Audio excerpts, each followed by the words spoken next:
আজকে যে ভিডিওটা আমি দিচ্ছি এই ভিডিওটা উত্তরাখণ্ডের নৈনিতাল থেকে পাহাড়ের ওপর থেকে নিচে নেমে আসার। যারা গাড়ি চালাতে ভালোবাসেন তাদের একটা ইচ্ছা থাকেই পাহাড়ে গাড়ি চালাবার, কিন্তু পাহাড়ে গাড়ি চালাতে গেলে কতগুলো নিয়ম আপনাকে মেনে চলতেই হবে, নাহলেই কিন্তু ঘটে যাবে বড়সড় দুর্ঘটনা। যেমন সবার আগে আপনাকে ডান পায়ের ওপর কন্ট্রোল রাখতে হবে। স্পিড পাহাড়ে কিন্তু একদমই চলে না। দ্বিতীয় কথা যেটা মাথায় রাখতে হবে, লেন। যখন তখন লেন আপনি একদমই চেঞ্জ করতে পারবেন না, করা উচিত না। 3 নম্বর মাথায় রাখতে হবে ওভারটেক করার সময়, যেমন এই গাড়িটা আপনি দেখতে পাবেন টাটার, এই যে গাড়িটি ওভারটেক করলো, অনেকক্ষণ ধরেই আমার পেছনে হর্ন দিয়েই যাচ্ছিল। আমি লেফট লেন ধরে গাড়ি চালিয়ে যাচ্ছি, আমার সামনে যে গাড়িটা আছে এই গাড়িটাও খুব সুন্দর ড্রাইভিং করছিল, তাই আমি ওকে ওভারটেক করিনি। আমাদের স্পিড ছিল 40 থেকে 45-এর ভেতরে, তার ওপরে কখনোই না। সময় সময় জায়গা বুঝে স্পিড কমাতে হয়েছে, কিন্তু বাড়ানো যাবেই না। দেখুন গাড়িটি ওভারটেক করে কিন্তু খুব বেশি দূরে যেতেও পারছে না, সামনে গিয়ে প্রবলেম ক্রিয়েট করবে আরও। তা এই ধরনের ড্রাইভারদের জন্য পাহাড়ের রাস্তা নয়। একটা গাড়ি কিনলাম, ইচ্ছা হলো পাহাড়ে বেরিয়ে চলে গেলাম, তখনই গিয়ে কিন্তু দুর্ঘটনাগুলো ঘটে। দেখুন সামনের গাড়িটাও যাচ্ছে ধীর স্থিরভাবে চালিয়ে, আমিও যাচ্ছি ওর পেছন পেছন। আমি জায়গা পাচ্ছি কিন্তু ওভারটেক করছি না, করব না, দরকার নেই। কারণ ও যে স্পিডটা মেনটেন করে চালাচ্ছে, এই স্পিডটা পাহাড়ে চালানোর জন্য একদম অ্যাপ্রোপ্রিয়েট স্পিড। তাই আমার কোনো দরকারই নেই ওকে ওভারটেক করার, বরং ওকে ফলো করে চলাটাই অনেক সেফ ড্রাইভিং। কিন্তু ওই টাটার গাড়িটা যেটা পাশ থেকে বেরিয়ে গেল, সে ভুল ওভারটেক করলো। ওরমভাবে ওভারটেক করার কোনো দরকারই ছিল না, এবং শুধু তাই নয়, সে ওভার স্পিডিংও করছে পাহাড়ে। এই ধরনের ড্রাইভারদেরই পাহাড়ে অ্যাক্সিডেন্ট হয়ে যাচ্ছে।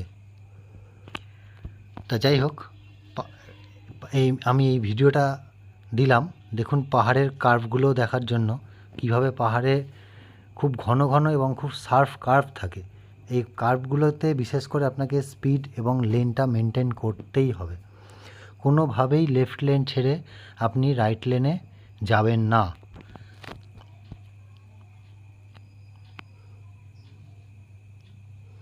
দেখেন যারা পাহাড়ের ড্রাইভার তারা কিন্তু সেটাই মেনটেন করে চালাচ্ছে, এবং কার্ভগুলো আপনারা দেখতে পাচ্ছেন কীরকম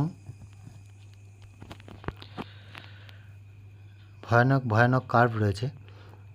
কিন্তু যারা গাড়ি চালাতে ভালোবাসেন তাদের জন্য এই কার্ভগুলো খুবই আনন্দের, কারণ পাহাড়ে গিয়ে গাড়ি চালাবো আর রাস্তাটা সোজা হবে, সেটা কিন্তু ভালো লাগে না।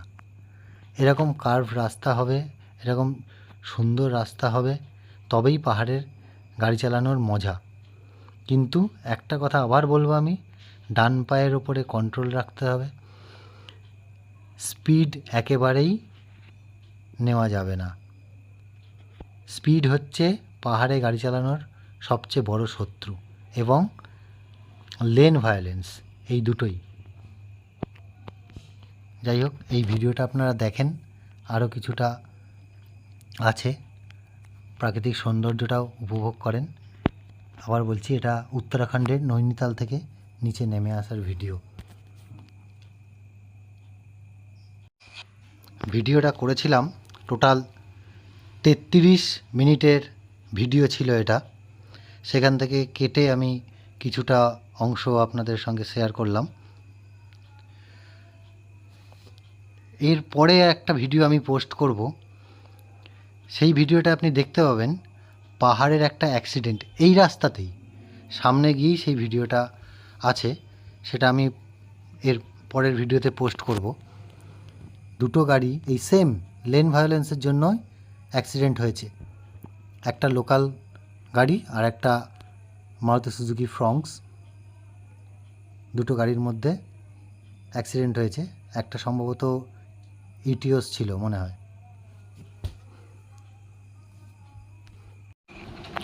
এই ভিডিওটা এই পর্যন্তই দিলাম।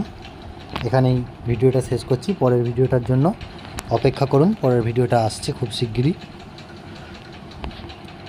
যে ভিডিওতে আপনারা এই রাস্তাতেই একটা ঘটে যাওয়া দুর্ঘটনার ভিডিও দেখতে পাবেন। ভিডিওটি ভালো লাগলে চ্যানেলটাকে সাবস্ক্রাইব করবেন এবং লাইক কমেন্ট করবেন।